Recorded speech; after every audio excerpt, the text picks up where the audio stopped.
आज के बाद आपको इनऑर्गेनिक के स्ट्रक्चर से परेशान होना ही नहीं है। कोवेलेंसी का ट्रिक क्या होता है, उसका कॉन्फिडेंस कितना बढ़ जाएगा। तो तैयार हो सभी?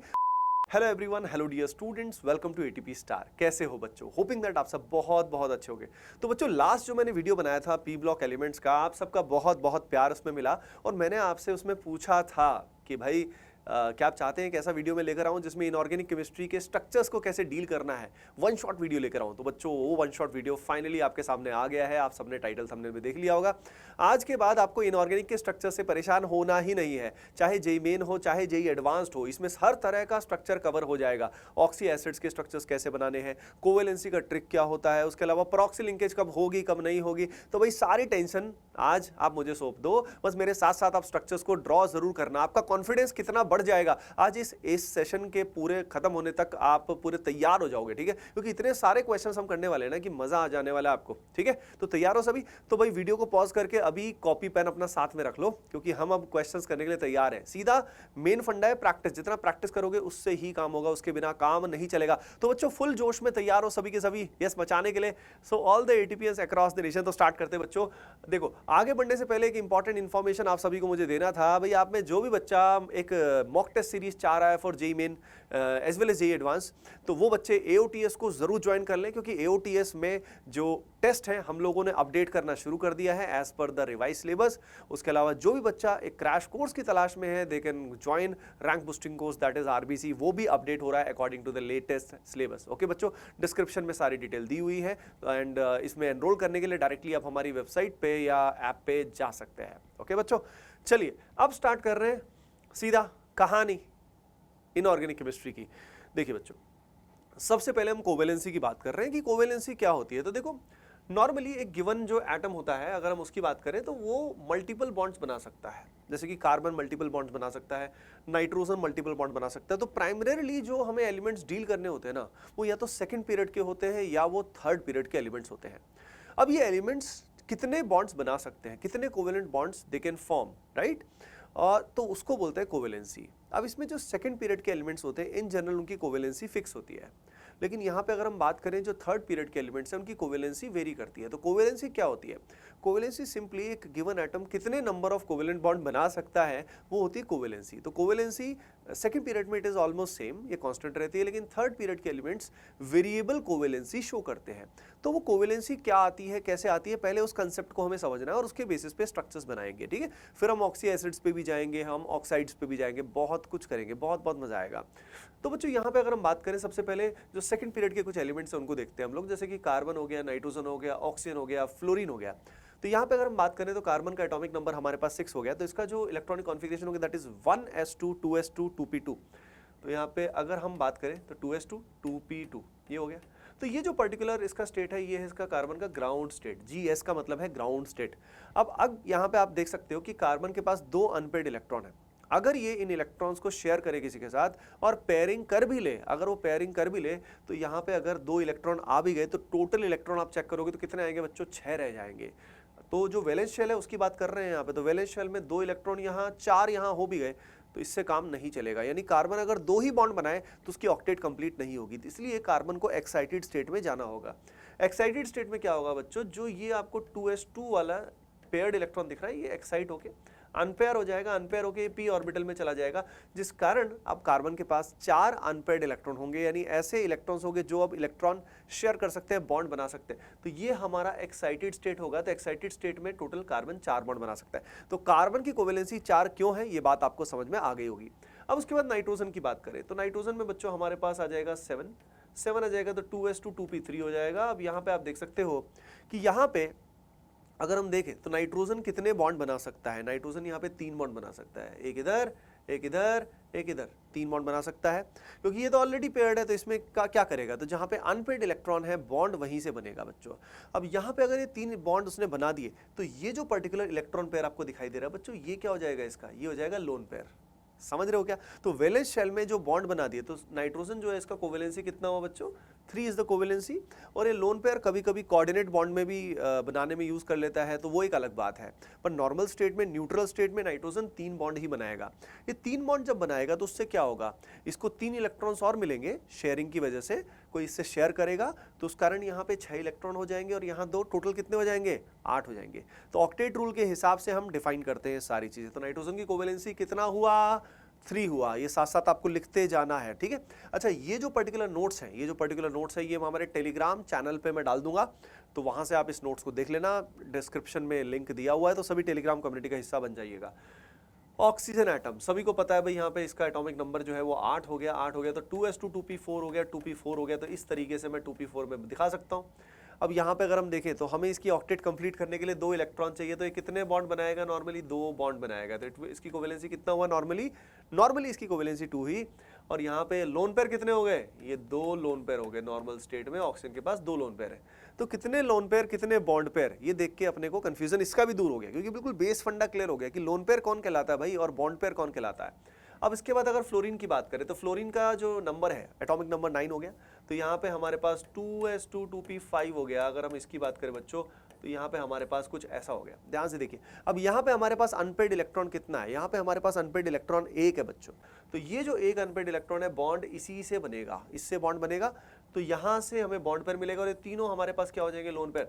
तो फ्लोरीन का नॉर्मल कोवेलेंसी कितना आ गया है, बताओ भाई सभी के सभी, 1 आ गया है। Yes everyone. अब इसके बाद हम बात करते हैं फास्फोरस पे।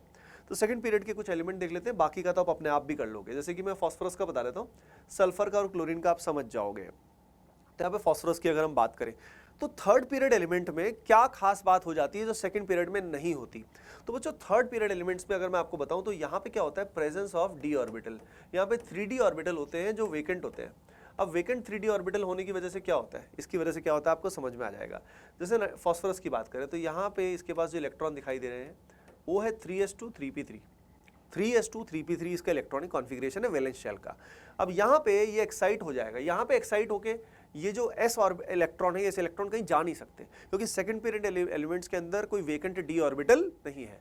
लेकिन थर्ड शेल में आप सभी जानते हो कि s ऑर्बिटल भी है, p ऑर्बिटल भी है, d ऑर्बिटल भी है। तो यहाँ पे आप देख सकते हो कि ये अनपेयर्ड होगा, अगर ये अनपेयर्ड होगा तो यहाँ पे d ऑर्बिटल में चला जाएगा, और इसकी वजह से यहाँ पे फास्फोरस जो है ये वेरिएबल कोवेलेंसी शो करता है, यानी ये 3 बॉन्ड भी बना सकता है बच्चों, और ये 5 भी बना सकता है। अगर यहाँ पे ग्राउंड स्टेट की बात करें तो इट कैन फॉर्म 3 बॉन्ड, इसलिए PCl3 भी एग्जिस्ट करता है, PCl5 भी एग्जिस्ट करता है, P2O5 भी एग्जिस्ट करता है, और अपना P4O10 तो खैर उसी का वेरिएशन हो गया, P2O3 भी एग्जिस्ट करता है, P4O6 भी एग्जिस्ट करता है। तो आपने देखा फास्फोरस में कैसे वेरिएबल कोवेलेंसी आई।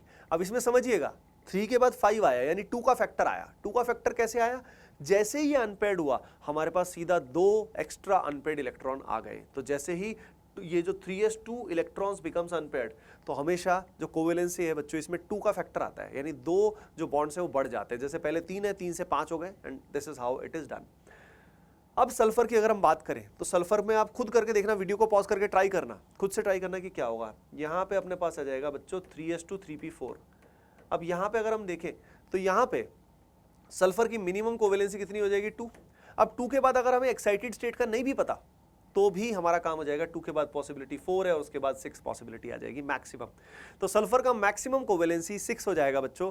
कैसे होगा आप सोच सकते हैं, अगर ये जो 2p2 इलेक्ट्रॉन, मतलब ये जो 2 इलेक्ट्रॉन ये अनपेयर्ड हो गए तो कोवेलेंसी 2 से कितनी हो जाएगी, 4 हो जाएगी, और जब ये भी अनपेयर्ड हो जाएगा तो कोवेलेंसी कितनी हो जाएगी, 6 हो जाएगी। बात समझ में आ रही है। तो इस तरीके से क्लोरीन का भी आप निकालोगे, क्लोरीन का निकालोगे तो इसी तरीके से इसका 1 3 5 7 आ जाएगा।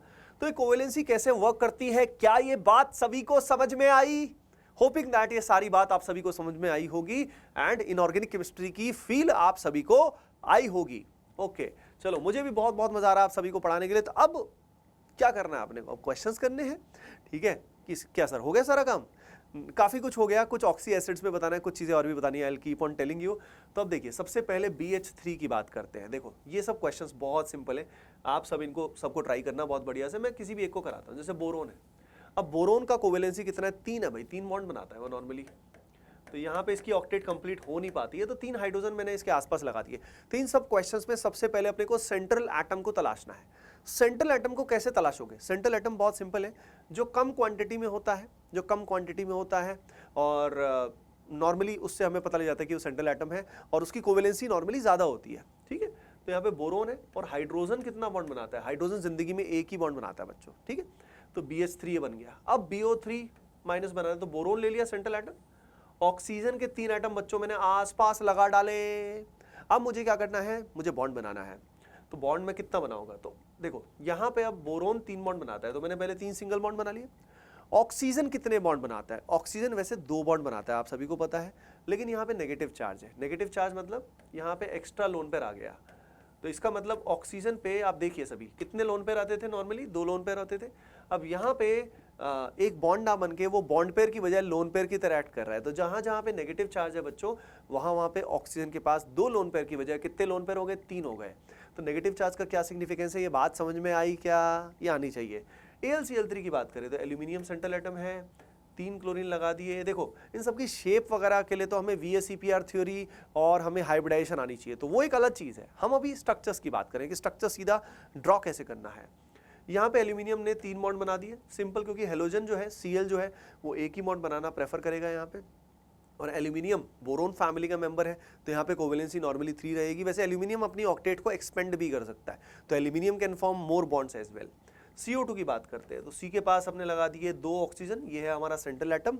ऑक्सीजन की अगर हम बात करें तो ऑक्सीजन कितने बॉन्ड बनाएगा, 2 बॉन्ड बनाएगा न्यूट्रल स्टेट में, ये बना दिया 2 बॉन्ड्स। और कार्बन के कितने बन गए भाई, 4 बॉन्ड्स बन गए। सिमिलरली CH4 में 4 बॉन्ड्स बना लोगे, आसान है। तो C के आसपास 4 बॉन्ड्स बन जाएंगे। कार्बन के आसपास हमने 4H लगा दिए और 4H लगाने के बाद इस तरीके से ये 4 बॉन्ड्स बन गए। अब हम बात करते हैं NO2 माइनस, तो चार्ज में थोड़ा सा केयरफुल रहना पड़ता है। नाइट्रोजन सेंट्रल एटम है, कम क्वांटिटी में है, आसपास मैंने 2 ऑक्सीजन को लगा दिया। अब यहाँ पे अगर मैं क्या करूँगा, ये डबल बॉन्ड वो लगा दिया मैंने यहाँ पे, और यहाँ पे सिंगल बॉन्ड लगा दिया, क्योंकि नाइट्रोजन की कोवेलेंसी कितनी है, नॉर्मली 3 है।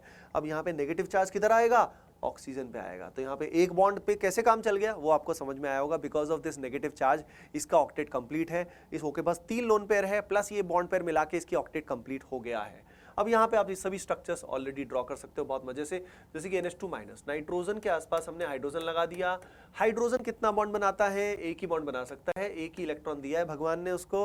अब यहाँ पे नाइट्रोजन 3 बॉन्ड बनाता है, लेकिन यहाँ नेगेटिव चार्ज आ गया और एक लोन पेयर तो ऑलरेडी था यहाँ पे नाइट्रोजन के पास। यहाँ पे उसके पास कितना लोन पेयर हो गया बच्चों, 2 लोन पेयर यहाँ पे NH2 माइनस के पास हो गए हैं। तो यू गॉट द पॉइंट कि नाइट्रोजन यहाँ पे 2 बॉन्ड से कैसे काम चला दिया है। अब इस तरीके से ये स्ट्रक्चर्स भी आप इजीली ड्रॉ कर सकते हो, ये स्ट्रक्चर्स भी आप इजीली ड्रॉ कर सकते हो। इसके बाद ये सारे स्ट्रक्चर्स भी आप इजीली ड्रॉ कर सकते हो। मैं किसी भी रैंडम स्ट्रक्चर्स को मैं दिखाता हूँ आप सभी को, जैसे कि POCl3 बनाना है। अब POCl3 बनाना है तो P फॉस्फोरस सेंट्रल एटम हो गया। अब यहाँ पे मैंने इसके आसपास लगा दिया ऑक्सीजन और मैंने लगा दिया 3 क्लोरीन। अब फॉस्फोरस की कोवेलेंसी याद करिए क्या है, फॉस्फोरस की कोवेलेंसी है 3 या 5। तो यहाँ पे अगर हम देखें तो ऑक्सीजन के साथ ये कितने बॉन्ड बनाएगा, 2, क्योंकि O की कोवेलेंसी 2 है।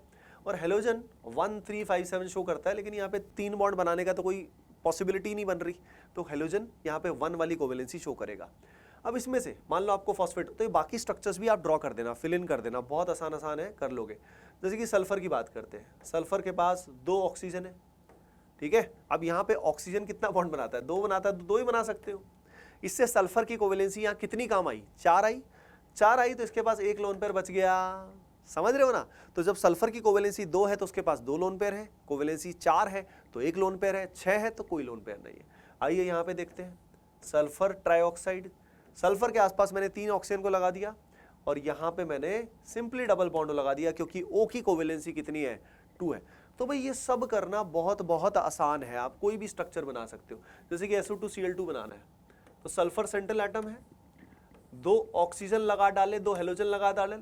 अब यहाँ पे देखिए, यहाँ पे O 2 बॉन्ड बनाता है, ऑक्सीजन 2 बॉन्ड बनाता है, हेलोजन 3 भी बना सकता है, पर यहाँ पे ट्रिपल बॉन्ड तो बना नहीं सकता इस तरीके से। तो यहाँ पे this is the only possibility of the SO2Cl2। कोई भी स्ट्रक्चर जो ये दिख रहे हैं आपको सब बना सकते हो, तो ये सारे के सारे आपको बनाने, ये जो है ना कंप्लीट करने, all the structures you can make, ठीक है। अब यहाँ पे अगर हम ये जो इनर्ट गैस है, इसमें खासतौर पे जिनॉन की बात करें बच्चों, तो जिनॉन भी ना सिमिलर वे कोवेलेंसी शो करता है, नॉर्मली 2 4 6 इवन 8 भी शो कर सकता है। जो अगर हम जिनॉन की बात करें, जैसे वहाँ पे हेलोजेंस में 1 3 5 7 था, यहाँ पे 2 4 6 8 भी शो कर सकता है। तो यहाँ पे आप किसी भी स्ट्रक्चर को ड्रॉ कर सकते हो। जैसे मैं एक रैंडम स्ट्रक्चर इसमें से ड्रॉ कर देता हूँ, जैसे मान लो ClO4 माइनस है, तो क्लोरीन के आसपास मैंने लगा दिए कितने ऑक्सीजन, 4 लगा दिए, 4। अब 4 में मैंने लगाया भाई, यहाँ पे एक पे तो O माइनस आएगा, जहाँ O माइनस आएगा वो तो सिंगल बॉन्ड ही बनाएगा क्योंकि O के पास 3 लोन पेयर है। बाकी सारे के सारे क्या बना देंगे, डबल बॉन्ड बना देंगे। क्या बना देंगे, डबल बॉन्ड बना देंगे, काम हो गया। सिमिलरली ClO3 माइनस भी बना सकते हो। ClO3 माइनस में एक तो O माइनस हो गया जो सिंगल बॉन्ड बनाएगा, बाकी 2 ऑक्सीजन क्या बनाएंगे, डबल बॉन्ड बनाएंगे डिपेंडिंग ऑन द कोवेलेंसी। अब हेलोजन में देख सकते हो आप कितने टोटल बॉन्ड बन रखे हैं, 7 बॉन्ड बन रखे हैं। यहाँ पे चेक करिए कितने बॉन्ड बन रखे हैं, 5 बन रखे हैं। तो यहाँ पे क्या होगा, क्लोरीन के पास एक लोन पेयर हो जाएगा। तो लोन पेयर होगा कि नहीं होगा वो डिपेंड करता है। अगर मैक्सिमम कोवेलेंसी हिट कर गया तो लोन पेयर 0 है, लोन पेयर नहीं होगा। जैसे यहाँ पे मैक्सिमम कोवेलेंसी हिट कर गया हेलोजन, यहाँ पे भी इसी तरीके से बच्चों आप कोई भी बना सकते हो। जैसे जिनोन का ये XeO2F2 बनाना है तो जिनोन सेंट्रल एटम है, ये O2 है और ये F2 है। अब यहाँ पे अगर हम देखते हैं तो हेलोजन के साथ तो सिंगल बॉन्ड बनेगा, ऑक्सीजन के साथ बच्चों डबल बॉन्ड बनेगा, काम हो जाएगा। क्या ये बात समझ में आई? क्योंकि यहाँ पे ऑक्सीजन जो है वो एक एक बॉन्ड ऐसे डबल बॉन्ड बना देगा। चलो बच्चों, अब इसके बाद चलते हैं। अब हम बात करने वाले हैं ऑक्सी एसिड्स के बारे में। क्या आप तैयार हैं सभी के सभी ऑक्सी एसिड्स को करने के लिए? सबसे पहले हमें समझना है कि ऑक्सी एसिड्स क्या होते हैं। तो बच्चों, ऑक्सी एसिड्स तब बनते हैं जब हाइड्रोजन ऑक्सीजन प्लस कोई नॉन मेटल जो है वो आपस में कंबाइन करता है। नॉन मेटल में आप समझ सकते हो, कार्बन हो गया हमारे पास, बोरोन हो गया, नाइट्रोजन हो गया, ठीक है। उसके अलावा फॉर एग्जांपल हमने यहाँ पे लिख दिया कोई हेलोजन ले लिया, या उसके अलावा फॉर एग्जांपल फास्फोरस ले लिया, सल्फर ले लिया।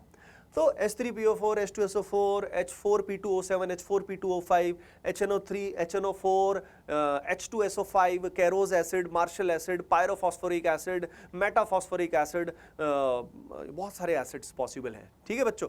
तो यहाँ पे अगर हम बात करते हैं तो यहाँ पे कुछ रूल होते हैं कि भाई सबसे इंपॉर्टेंट रूल है बच्चों, वो है कि जितने हाइड्रोजन आपको दिखेंगे इन सब एसिड्स के अंदर उतने ही नंबर ऑफ OH होंगे, जितने H होंगे उतने ही OH होंगे। मतलब कहने का मतलब क्या है, मॉलिक्यूलर फॉर्मूला में जितने हाइड्रोजन है वो सारे के सारे हाइड्रोजन किस रूप में कहां पे जुड़े हुए होंगे, वो O के साथ जुड़े होंगे। तो all the hydrogens in the molecular formula will be attached with oxygen, वो OH के फॉर्म में होंगे। You got the point? जैसे मान लो हमारे पास आ गया H4P2O7, तो यहां पे जितने भी हाइड्रोजन है ये किस फॉर्म में होंगे, ये OH के फॉर्म में होंगे। You got it? ठीक है। तो कई कंफ्यूज हो जाते हैं कि सर जितने हाइड्रोजन आएंगे H बॉन्ड आएंगे उतने ही OH आएंगे। नहीं, जितने यहाँ पे हाइड्रोजन फॉर्मूला में है ये सारे के सारे all of them will be in the form of OH, they will be corrected in the form of OH। अब इसके कुछ एक्सेप्शन है बच्चों, एक्सेप्शन है इनऑर्गेनिक में, कुछ तो रूल वॉलेट होते हैं। जैसे H3PO2, H3PO2 के अलावा H4P2O5 और H3PO3 भी आएगा, H3PO3 भी आएगा, ठीक है। अब ये एक्सेप्शन अलग से देख लेंगे।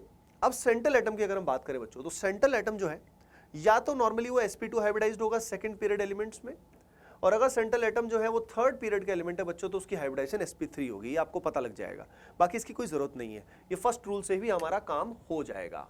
अब देखो हमें यहाँ पे कोई भी एसिड बनाना है, कोई भी एसिड बनाना है, मजे से बन जाएगा बच्चों, बहुत मजे से बन जाएगा। जैसे कि H3PO3 की बात करते हैं, ये सेंट्रल एटम हमने चुन लिया। अब सेंट्रल एटम के बाद हमें क्या करना है भाई, जितने H उतने ही OH, तो ये लगा दिए हमने OH। कितने OH आ गए, 3 OH आ गए, काम खत्म हो गया भाई, बहुत आसान है, बात खत्म है। यहाँ पे देखते हैं H2CO3, कार्बन, हमारे पास जितने हाइड्रोजन है उतने OH लगा दिए। अब उसके बाद हमारे पास बचा एक oxygen, that will form double bond हो, क्योंकि कार्बन का कोवेलेंसी कितना है, 4 है, you have to satisfy that covalency, और O का कितना है, 2 है। तो कोवेलेंसी प्लस यहाँ पे जो H और OH वाला रूल है उससे सारा काम बन जाएगा। कोई भी क्वेश्चन, सिलिकॉन को देख लेते हैं। सिलिकॉन के पास 4 हाइड्रोजन है, तो कितने OH लगा दोगे भाई, सीधा 4 OH लगा दोगे, सिलिसिक एसिड बन जाएगा, जो SiCl4 के हाइड्रोलिसिस से बनता है, सिलिसिक एसिड बन जाएगा। सिमिलरली H3PO4 में भी यही काम कर लोगे। फास्फोरस है, फास्फोरस में OH कितने लगा डाले आपने, 3 OH लगा दिए, क्योंकि वहां पे हाइड्रोजन 3 है। और उसके बाद बचा हुआ ऑक्सीजन जो है उसको क्या लगा दोगे, डबल बॉन्ड लगा दोगे, काम हो जाएगा। बात समझ में आई क्या? सारे क्वेश्चंस बच्चों इसी तरीके से हो जाएंगे, सारे के सारे मजे से। जैसे कि HClO4 बनाता हूं, HClO4 में क्लोरीन देखो, क्लोरीन के आसपास H कितना है, 1 है, तो OH 1 ही बनेगा।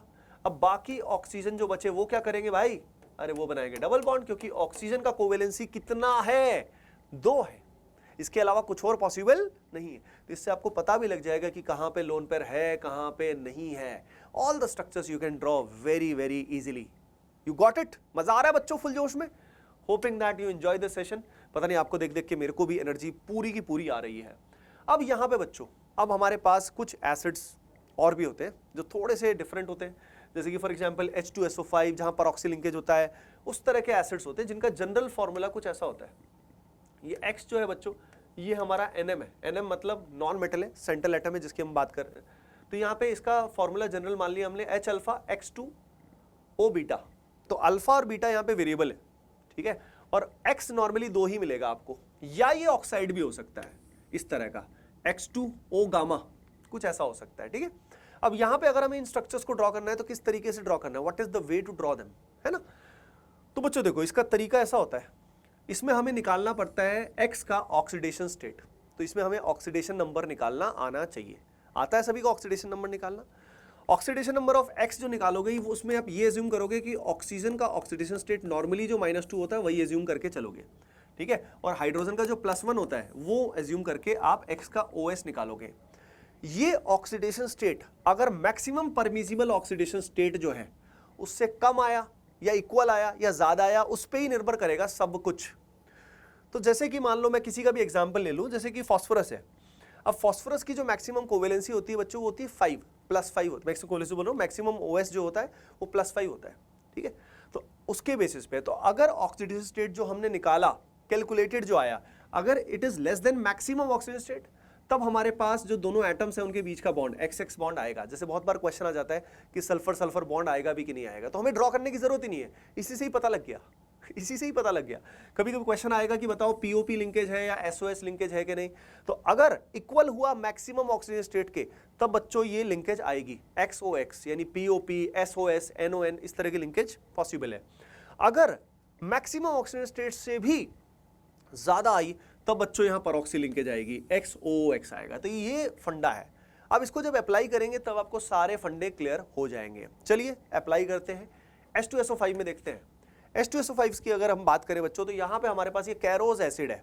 अब यहाँ पे आई थिंक H2SO5 में अगर हम बात करें तो सल्फर का जो ऑक्सीडेशन स्टेट है बच्चों वो कितना है, अगर निकालोगे that will come out to be +8। इसमें हमने एज्यूम किया है कि O का -2 है। कैसे निकालोगे, 2 हाइड्रोजन है तो 2 × +1 प्लस सल्फर का X मान लो प्लस ऑक्सीजन का -2 मान लो, -2 × 5 = 0। तो बच्चों इससे X निकल के आएगा +8। इस तरह से आप सारे के सारे निकाल लेना, ठीक है। अब यहाँ पे +8 आएगा, यहाँ +7 आएगा, यहाँ +7 आएगा, लेकिन सल्फर का मैक्सिमम ऑक्सीजन स्टेट पता है कितना होता है? अगर आपको नहीं पता है तो ये पता होना, लिख लेना अभी, वो होता है +6। तो अगर ये मैक्सिमम से ज्यादा आया है, इसका मतलब यहाँ कौन सा लिंकेज है, परऑक्सी लिंकेज है। कौन सा लिंकेज है बच्चों, परऑक्सी लिंकेज है। तो यहाँ पे अब इसका स्ट्रक्चर बनाना है। तो सल्फर सेंट्रल एटम है, ये हमने परऑक्सी लिंकेज बनाया, और यहाँ पे H तो उससे जुड़ी जाएगा। बचा हुआ एक हाइड्रोजन है तो वो किस फॉर्म में आएगा, OH के फॉर्म में आएगा। अब हमारे पास ऑक्सीजन कितने बच गए, ध्यान से देखो, 3 यहाँ हो गए, 2 ऑक्सीजन हमारे पास बच गए हैं, तो 2 को मैंने यहाँ लगा दिया। 2 को जब मैंने यहाँ पे लगा दिया तो यहाँ पे मैं O का कोवेलेंसी कैसे सेटिस्फाई करूंगा, बाय मेकिंग 2 पाई बॉन्ड्स, मतलब 2 डबल बॉन्ड लगा के यहाँ पे काम हो जाएगा। तो ध्यान से देखो, सल्फर का जो कोवेलेंसी है वो भी क्या हो गया, सेटिस्फाई हो गया, और हमारे पास ये परऑक्सी लिंकेज भी आ गया। सिमिलर फंडा is given in H3PO5। Phosphorus का मैक्सिमम कोवेलेंसी होता है बच्चों +5। अगर आपको नहीं पता है तो लिख लेना, मैक्सिमम ऑक्सीडेशन स्टेट, सॉरी। तो +5 की बजाय यहाँ आ गया +7, तो that indicates the presence of क्या, परऑक्सी लिंकेज। अच्छा, इसका लॉजिक भी है, इसका लॉजिक भी है, ऐसे ये तुक्केबाजी नहीं है, ये ट्रिक जो है बहुत लॉजिकल ट्रिक है। तो यहाँ पे हमने सबसे पहले ये तो बना दिया, हमारे पास OH OH, क्योंकि जितने H हैं उसमें एक H तो यहाँ कंज्यूम हो गया, बाकी दोनों OH के फॉर्म में ही तो आएंगे, क्योंकि मैंने बोला है जितने H उतने OH। तो यहाँ पे 2 OH आ गए, एक H यहाँ कंज्यूम हो गया। अब हमारे पास O कितने बच गए, 4 ये हो गए, तो एक बचा, तो उसको मैंने बना दिया डबल बॉन्ड O। तो इस तरीके से बच्चों आप स्ट्रक्चर बना सकते हो। सिमिलरली आप HNO4 भी बना सकते हो, क्योंकि नाइट्रोजन का भी मैक्सिमम परमिसिबल ऑक्सीजन स्टेट है +5। इन अ सिमिलर वे बच्चों आप यहाँ पे H4P2O6 बना सकते हो, H4P2O7, H4P2O8 बना सकते हो, और बाकी स्ट्रक्चर्स भी इसी बेसिस पे बना सकते हो। चलो मैं कोई और एक और बना आपको दिखा देता हूँ। जैसे कि मान लो ये आ गया H4P2O7। अब इसमें फास्फोरस का ऑक्सीडेशन स्टेट देख लो, कितना आ रहा है, +5 आ रहा है। कितना आ रहा है, +5, चेक कर लेना। अब +5 क्या है, it is equal to the maximum oxygen state. तो इसका मतलब क्या हो गया, XOX लिंकेज है, POP लिंकेज हमारे पास आ गई। अब हमारे पास कितने ऑक्सीजन बच गए बच्चों, 6 ऑक्सीजन हमारे पास बच गए। 6 हमारे पास जब बच गए तो उसमें सबसे पहले तो जितने H उतने OH, तो OH को सिमेट्रिकली डिस्ट्रीब्यूट कर दो। 2 OH को यहां लगा दो, 2 OH को यहां लगा दो, सिमेट्रिकल डिस्ट्रीब्यूशन हो गया। अब हमारे पास O कितना बचा? 2 बचा। ये 2 जो बचा है बच्चों, नेचुरली यहां पे क्या लगाओगे?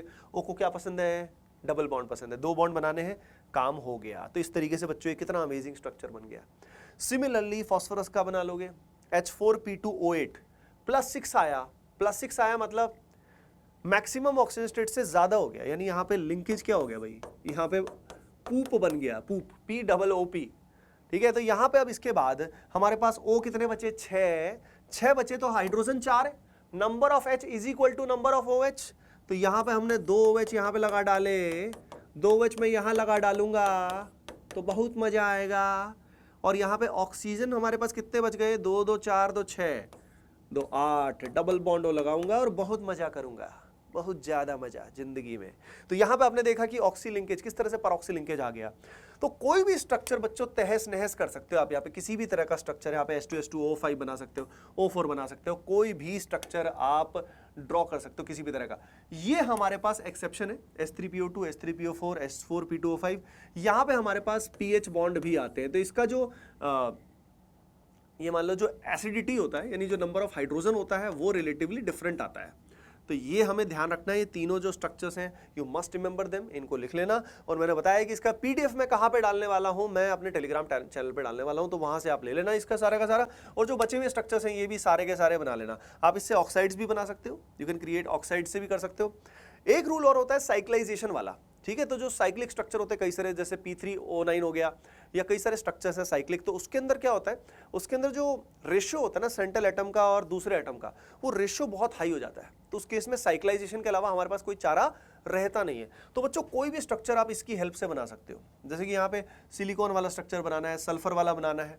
जैसे कि यहाँ पे सल्फर का आप H2, ये लास्ट स्ट्रक्चर बता रहा हूँ मैं आपको, ठीक है। फिर बाकी सब आप खुद बना लेना, ठीक है। तो यहाँ पे सल्फर का ऑक्सीजन स्टेट निकालोगे, that will come out to be +3। अब +3 तो लेसर हो गया। अगर ये लेसर हो गया तो यहाँ पे लिंकेज कौन सा आएगा? सल्फर सल्फर का लिंकेज आएगा। अब हमारे पास H कितने बचे हैं? 2 H है, तो दोनों को सिमेट्रिकली लगा दिया, एक इधर एक इधर। याद रखिए सिमेट्रिकली हमें लगाना है। अब इसके बाद हमारे पास O कितने बचे? हमारे पास बचे भाई 2 ऑक्सीजन, और नेचुरली उन पे क्या लगा दोगे? डबल बॉन्ड लगा दोगे, ताकि कोवेलेंसी सेटिस्फाई हो जाए। तो ओवरऑल गेम समझ में आ रहा है क्या भाई? गेम है एक तो ऑक्सीडेशन स्टेट का, किसका? एक तो रूल है ऑक्सीडेशन स्टेट का जो बहुत इंपॉर्टेंट है। अगला रूल कौन सा है हमारा? Number of H is equal to number of OH वाला। और एक शुरुआत वाला कॉन्सेप्ट कौन सा है हमारा? कोवेलेंसी वाला। अगर हमें ये पता लग गया तो काम हमारा हो गया और इनऑर्गेनिक स्ट्रक्चर हम बना लेंगे। बस कुछ पर्टिकुलर साइक्लिक स्ट्रक्चर्स हैं वो आप इसके अलावा और बना लीजिएगा, आपका काम हो गया है। ओके बच्चों, एंड सभी के सभी बच्चे AOTS जरूर ज्वाइन कर लेना, और अगर क्रैश कोर्स चाहिए तो RBC जरूर ज्वाइन कर लेना, आपके लिए बहुत हेल्पफुल होगा। ओके बच्चों, मिलते हैं फिर नेक्स्ट पर्टिकुलर सेशन में। जो भी सेशन आप नेक्स्ट चाहते हैं कमेंट सेक्शन में जरूर बताइएगा, एंड लाइक करके सब्सक्राइब करके सपोर्ट शो करिएगा। मिलते हैं फिर नेक्स्ट वीडियो में। बाय बाय, टेक केयर बच्चों, and keep doing well. Love you all.